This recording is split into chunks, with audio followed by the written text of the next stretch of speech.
4 hitting bays. 3 of those are currently set up with computers. They're set up with simulators, and you can do a full range from putting to chipping and full range shots, get all the specs that you want, and get an actual day of practice or an actual range session in. And then the putting green, you know, we've been lucky to have this 620 square foot room with got some slope in it, so we can work on our slopes, we can work on flat putts, we can work on short putts, long putts, and it just gives our student athletes an opportunity to hone their skills on a putting green indoors, no matter what the weather is on the outside.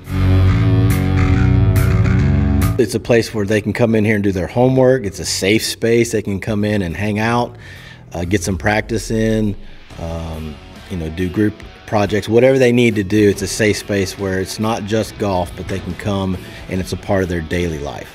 It's an incredible blessing. We're extremely grateful for it, but it's something where the opportunities to improve as a student athlete in the game of golf are unhindered by anything, whether it be time, light, weather. This is something that's going to help us be the best that we can be for the years coming ahead.